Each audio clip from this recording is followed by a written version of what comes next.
Welcome back to my channel. There have been negative reactions from the academic community to a proposal from Member of Parliament for St. James Central Eroy Clark for paternity tests to be done at birth.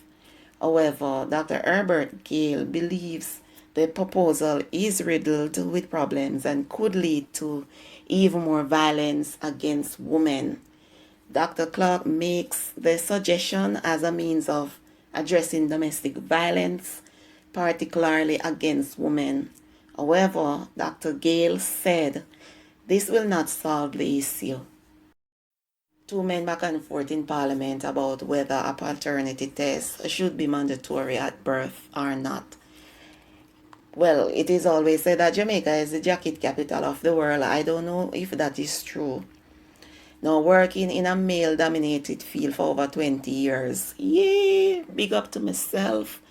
It's not easy. It is not easy. Anyway, I have learned a lot from them. Many men nowadays are doing a paternity test without the mothers even knowing. It may be impossible at birth, but they always find a way to have the test done without the mother knowing. And this is not my opinion. I know this for a fact. Trust me, I know. As long as they have doubt about the child being theirs, a private paternity test will be done. I'm talking about men who are working certain amount of money. So finding the money to do the test is not a big deal. So therefore, mandating paternity tests at birth is for men who can't afford to do the test privately. So I'm not going to shut out the people in business, but one told me that he had doubts, and one day the mother leaves the child with him, and he took that opportunity to have the test done without the mother even knowing. It turns out the child is his.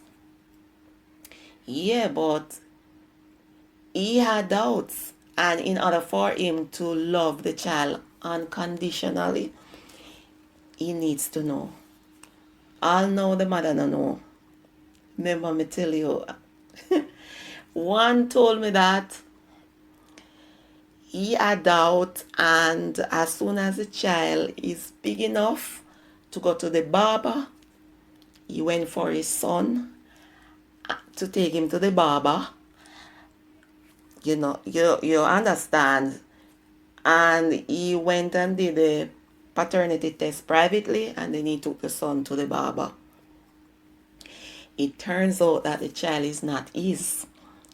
However, he said to me, he doesn't know how to turn off the love he have for the child, because he's right there from birth, from the pit in a belly, in the right there, until the child is born. He's right there. So he doesn't know how to stop loving the child. And so he accepted the child as his son. Now he confronted the mother, and she didn't flare up. He said she didn't flare up or try to defend it or anything like that. She just break down and start cry and just explain everything to him. And he told me that she said it is a big old dirty burden come off her shoulder, because it is always at the back of her mind, wondering when she go tell him, how she go tell him. So it's like a burden come off her shoulder. But it turns out that she was already pregnant when she met him. You understand, young pregnant. And so it didn't cause much of an argument between them.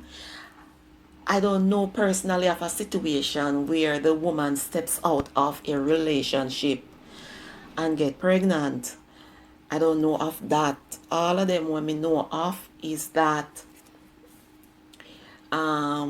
is either is theirs or the woman was pregnant before. I believe that every child should know his or her rightful father unless the father died before the child was born.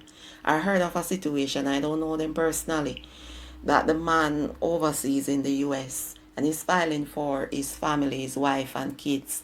And he went and did the blood test, and it turns out that one of the children is not his. And I heard that the man stopped the filing, took his wife off the filing, and filed for him picking them, and the one that is not his, he's still taking care of that child. They are now divorced. I heard, I don't know of it, so I do believe that you should think about what you're doing. You understand? Give the child to his or her rightful father. And that's all I have to say. I have to go now. Thanks for watching.